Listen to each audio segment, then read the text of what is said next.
ধুবুৰীৰ আগমনীত 10 চকীয়া কণ্টেইনাৰ ট্ৰাকসহ 29টা চোৰাংমহ শব্দ। এজনক আটক। কণ্টেইনাৰ ট্ৰাকখন বিহাৰৰ পৰা গুৱাহাটী অভিমুখে গৈ আছিল। ছাগলীয়া সামগ্ৰী আৰু সেয়াকৰ বিভাগৰ সূত্ৰৰ ভিত্তিত আগমনী আৰক্ষীয়ে আটক কৰে। ধুবুৰী জিলাৰ মাজেদি অব্যাহত চোৰাংমহৰ ৰমৰমীয়া সিন্ডিকেট বাহিনীৰ নেতৃত্বত বহিৰাজ্যৰ পৰা ট্ৰাকে সোমাইছে চোৰাংমহ। আজিও UP 170-9532 নম্বৰৰ 10 চকীয়া কণ্টেইনাৰ ট্ৰাকেৰে 19টা চোৰাং মহ লৈ ছাগলীয়াৰে অসমত প্ৰৱেশ কৰে। অসমত প্ৰৱেশ কৰাত ছাগলীয়াত সামগ্ৰী আৰু কৰ সেৱা চমুকৈ GST বিভাগে ৰখাবলৈ নিৰ্দেশ দিয়ে। পিছত GST বিভাগে ট্ৰাকখন আটক কৰিবলৈ আগমনী আৰক্ষীক অৱগত কৰে। আগমনী আৰক্ষীয়ে ট্ৰাকখন চেৰনগৰ ৰাষ্ট্ৰীয় ঘাইপথৰ পৰা জব্দ কৰে। জব্দকৃত ট্ৰাকখনক আৰক্ষীয়ে চিপছৰ পেকেটৰ বস্তাৰ আঁৰত লুকাই অনা 29টা চোৰাংমহ উদ্ধাৰ।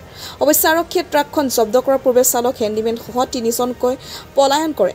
যদিও ৰছিদুল ইছলাম নামৰ এজন যুৱকক আটক কৰিবলৈ সক্ষম হয়। ধৃত ৰছিদুলৰ ঘৰ বিলাসীপাৰাত।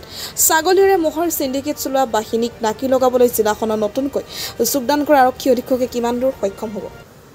মই আগমনী অহাৰ পিছত গম পালোঁ এখন গাড়ী পুলিচে ৰখাইছে। ৰখাৰ পিছত গাড়ীখন তালা ফাটালে।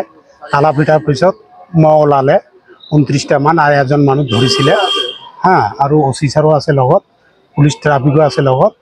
মই গম পালোঁ তালা ফটাৰ পিছত গম পালোঁ যে মহ আছে 29টা মান। গাড়ীটা ছাগলীয়া চাইডৰ পৰা আহিছে। এতিয়া ক'ত থাকি আহিছে না আহিছে আমি গম নাপাওঁ। আমি দেখা যিটো পালোঁ সেইটোৱে গ'লোঁ। এজন মানুহ আটক হৈছে বুলি শুনা পালোঁ। 29টা থকা বুলি ক'লে। এতিয়ালৈকে নামোৱা নাই। নামৰ পিছতহে গোটেইখিনি গম পাব। হয়তো অফিচাৰে গম পায়। আমি পাব্লিক আৰু কি গম পাম, আমি দূৰত থাকি চাই আছোঁ।